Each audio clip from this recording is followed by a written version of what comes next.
Fast development. It's temporary, right? Only an MVP? And the classic term, quick and dirty. I can't count the number of times that I heard this, and I'm sure that a lot of companies use these terms frequently. And while building fast certainly has its own advantages, it often comes at the expense of product quality. As the saying goes, the trouble with quick and dirty is that dirty remains long after quick has been forgotten. This leads actually to a common problem, one that Martin Fowler refers to at his article Flaccid Scrum. There's a mess I've heard about with quite a few projects recently.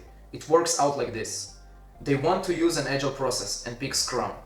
They adopt the Scrum practices and maybe even the principles.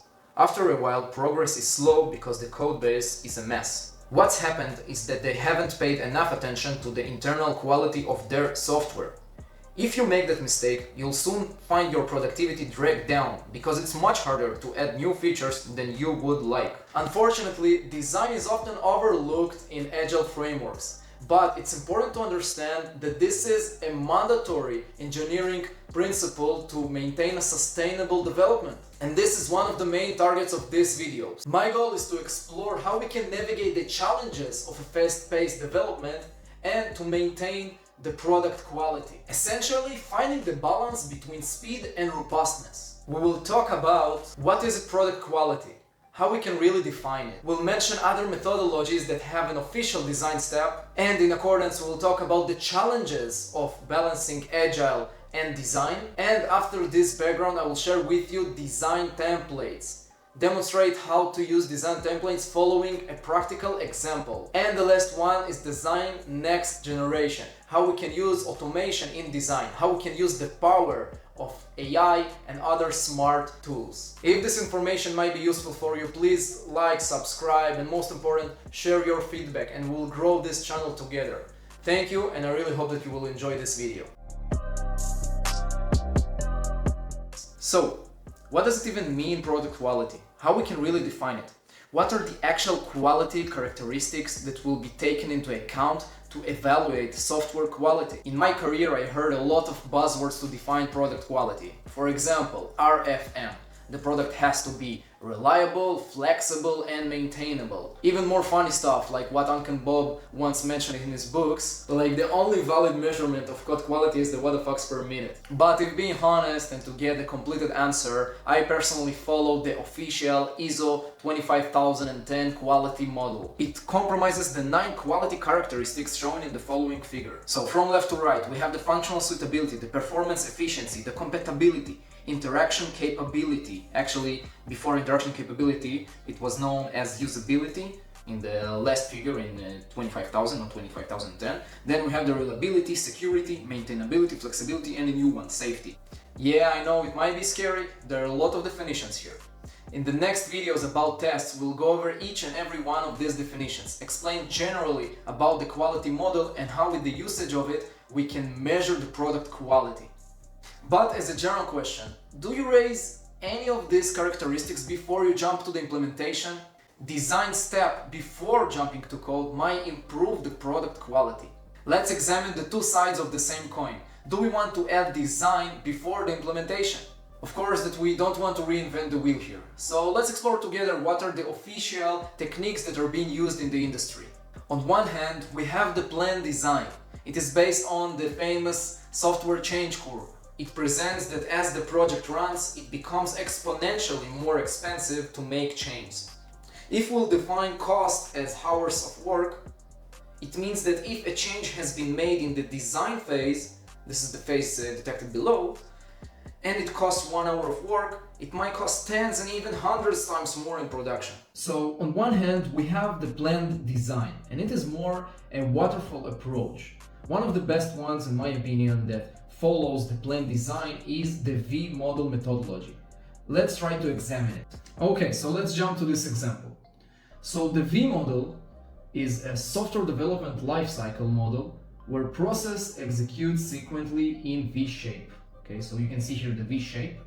The first side of the V shape is the verification, so it goes top down. And afterwards, we have the validation as a bottom-up approach. And just as a reminder, we already discussed about verification versus validation in the previous video, so I really recommend you to take a look over it if you are not sure about this topic. Okay, so let's start from the user requirements. In accordance to the user requirements, we have the BRS, the Business Requirement Specifications. This is a formal documentation to present the customer needs. Afterwards, we have the system specifications. And in accordance, we have the SRS, the System Requirement Specifications. And it presents the functional and non-functional requirements of the system. Afterwards, we have the architecture design, and it has the HLD, the high-level design. It presents an overview of the system from the architectural point of view. Then we go deeper in the model design. Well, it's not an HLD, it should be LLD, the low-level design. And the target here is to present the detailed design of the module. And the last one, finally, is the implementation. So this is the right time, like at the end of the left side of the V-shape, to jump to the code.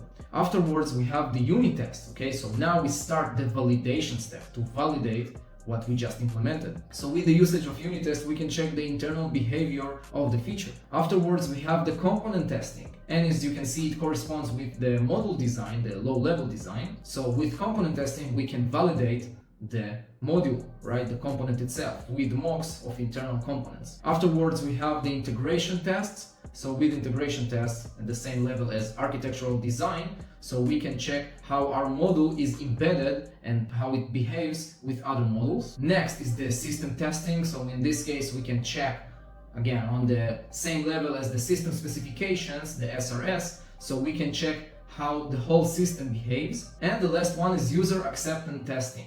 So the user acceptance testing from the point of view of the user, same as we have the business requirement specifications, right? Now I must say, and I'm sorry Agile folks, but I really love the model. It is well defined, greatly structured, clear. We can see the target, the purpose of each test step in accordance to the implementation step, or in these terms we can define it as verification and the validation. But this is not Agile, it's important to know. Okay, so we discussed only about one side of this coin, right? What about the opposite extreme approach?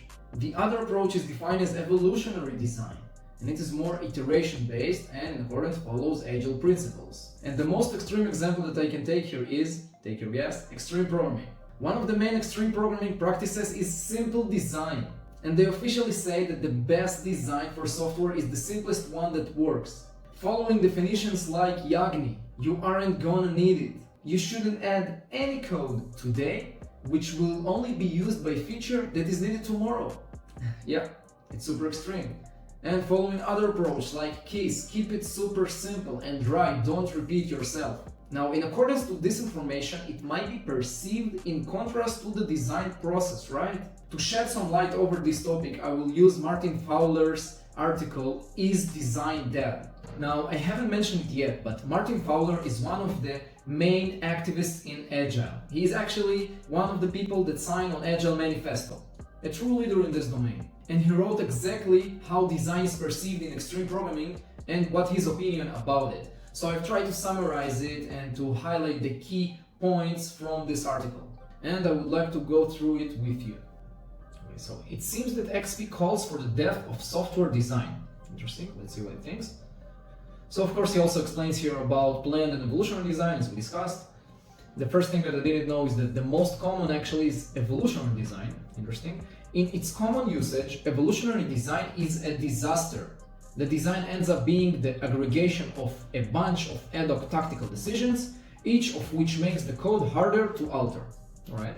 Not only does this make the software harder to change, it also makes bugs both easier to breed and harder to find and safely kill. Sounds right? This is the code and fix nightmare. Full explanation. Planned design is a counter to this. Okay, let's continue. So they can use the design technique. They, in this case, refers to the designers. Like in a more classic approach, in a waterfall approach, there were the designers. Their main purpose is to manage the design, and afterwards the programmers. So they, the designers, can use a design technique like the UML, some unified language, not related to a specific programming language, that gets from some of the details of programming and allows the designers to work at a more abstract level. Yeah. Once the design is done, they can hand it off to a separate group or even a separate company to build. Alright, nice, but what are the problems? So the first fault is that it's impossible to think through all the issues that you need to deal with when you are programming. So it's inevitable that when programming you will find things that question the design. I'm sure that it happened to all of us. I totally agree with it. And there's still another problem, changing requirements. Changing requirements are the #1 big issue that causes headaches in software projects that I run into. I'm sure that we're all familiar with this kind of problems in more waterfall approach. Like, this is the reality. Okay, let's see what they think about it in extreme programming. So extreme programming is controversial for many reasons, but one of the key red flags in extreme programming is that it advocates evolutionary design rather than planned design, right? As we mentioned. At the core of understanding this argument is the software change curve. We mentioned it, of course. The fundamental assumption underlying extreme programming is that it is possible to flatten the change curve enough to make evolutionary design work. This flattening is both enabled by extreme programming and exploited by extreme programming. This is part of the coupling of the extreme programming practices. Specifically, you can't do those parts of extreme programming that exploit the flattened curve without doing those things that enable the flattening. This is a common source of the controversy over extreme programming. So they mean that if you are fully committed to extreme programming and have a full extreme programming environment, so they think that you can flatten the change curve. Okay, it's a theory, right? Enabling practices of continuous integration, testing, and refactoring, so these are the enablers to flatten the change curve, provide a new environment that makes evolutionary design plausible. This is what they think. Now, I highlighted here in blue color what Martin Fowler thinks about it. However, one thing we haven't yet figured out is where the balance point is. I'm sure that despite the outside impression, extreme programming isn't just test, code, and refactor. There is room for designing before coding. So what do they mean about simple design? The value of simplicity. Do the simplest things that could possibly work, and you aren't going to need it. Known as YAGMI, right? We discussed about it. This issue comes with such things as frameworks, reusable components, and flexible design. Such things are complicated to build. You pay an extra upfront cost to build them, in the expectation that you will gain back that cost later. I won't raise here the disadvantages in this approach, so I'll just scroll to what Martin Fowler thinks about it. So, my advice is to begin by assessing what the likely architecture is. If you see a large amount of data with multiple users, go ahead and use a database from day one. If you see complex business logic, put it in a domain model. Now, what do they think about design, UML and extreme programmers? Certainly, extreme programmers de-emphasize the diagrams to a great extent, although the official position is along the lines of use them if they are useful. What does it mean? There is a strong subtext of real extreme programmers don't do diagrams. Software diagrams tend to get associated with a heavyweight process. Such process spend a lot of time drawing diagrams that don't help and can actually cause harm. And this is maybe the most important sentence in this article. So I think that people should be advised how to use diagrams well and avoid the traps, rather than the only if you must message that usually comes out of the extreme programmers. We'll discuss soon about the instructions of how to build diagrams. I'll raise these points later. But the last thing that I wanted to mention here is actually the summary. So, is design dead? Not by any means, but the nature of design has changed. XP design looks for the following skills. Okay, I'll pass them. I really want to emphasize these 2 points. Designing with an eye to future change. Knowing that decisions taken now will have to be changed in the future. At least we need to know this. And the second thing is knowing how to communicate the design to the people who need to understand it. using code, diagrams, and above all, conversation. So just to summarize the topic, we need to understand that we talk here about a scale, right?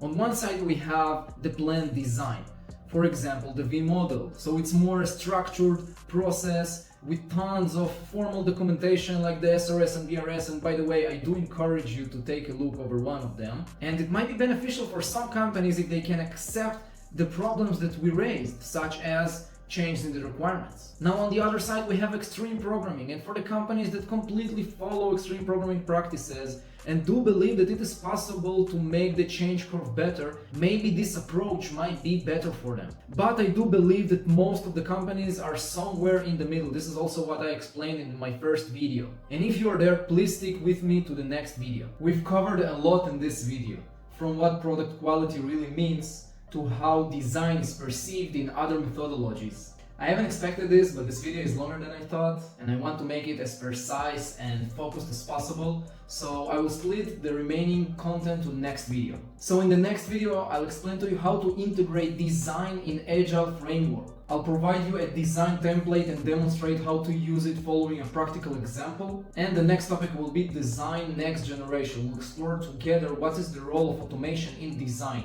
including the usage of AI and other smart tools. So stay tuned for the next video when we'll get hands-on for these concepts. As always, thank you for watching and see you in the next video.